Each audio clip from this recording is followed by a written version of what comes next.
আসসালামু আলাইকুম রহমতুল্লাহি ওয়াবারাকাতুহ। আজকে আমরা জানব ঈদের নামাজ আদায় করার সঠিক পদ্ধতি এবং অতিরিক্ত 6 তাকবীর আমরা কিভাবে দিব এর বিস্তারিত আজকে আমরা জানব।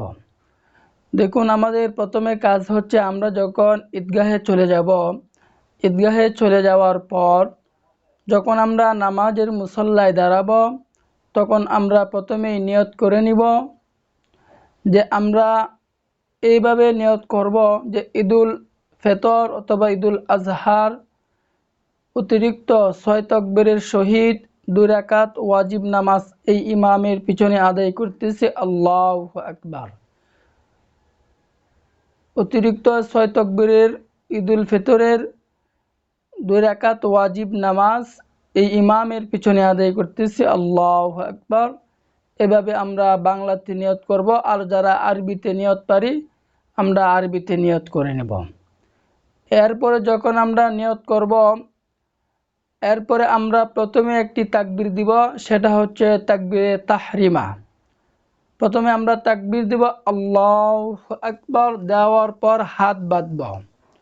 হাত বাঁধার পর আমরা সানা পড়ব, সুবহানাকাল্লাহুম্মা ওয়া বিহামদিকা ওয়া তাবারাকা ইসমুকা ওয়া তাআলা জাদ্দুকা ওয়া লা ইলাহা গায়রুক।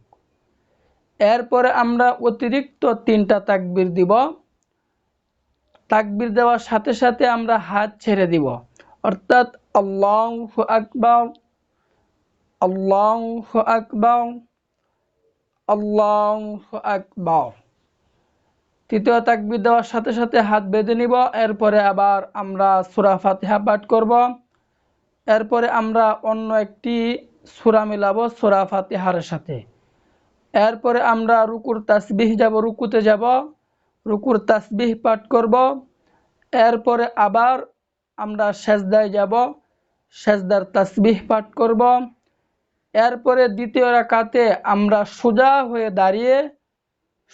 হয়ে দাঁড়ানোর সাথে সাথেই আমরা প্রথমে সূরা ফাতিহা পাঠ করব। এরপরে আবার আমরা আরেকটি সূরা পাঠ করব, সূরা ফাতিহার সাথে আরেকটি সূরা মিলাবো।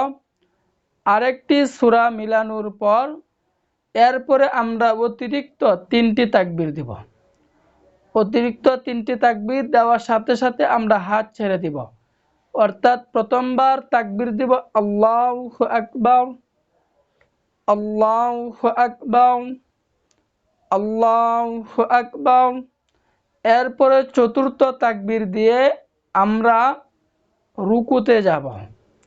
চতুর্থ তাকবীর দিয়ে আমরা রুকুতে যাব। রুকুতে যাওয়ার পর রুকুর তাসবিহ পাঠ করব, রুকু হইতে সোজা হয়ে দাঁড়াবো। এরপরে আবার আমরা সেজদায় যাব, সেজদার তাসবিহ পাঠ করব।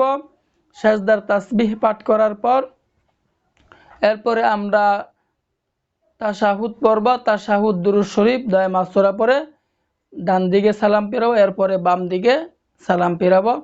এই নিয়মে যদি আমরা নামাজ আদায় করি অবশ্যই আল্লাহ পাক রব্বুল আলামিন আপনার নামাজ একেবারে সঠিক হবে, সহি শুদ্ধ হবে। তো আল্লাহ পাক রব্বুল আলামিন আমাদের সকলকে এই দুনিয়াতে থেকে যেন ভালো আমল করতে পারি, আমলকে কাটি করতে পারি, ঈমানকে মজবুত করতে পারি, ঈমান আমলের সহিত যেন এই দুনিয়া থেকে আমরা চলে যেতে পারি। আল্লাহ পাক রব্বুল আলামিন আমাদের সকলকে আমল করার, বুঝার, আমল করার তৌফিক দান করুন। আমিন।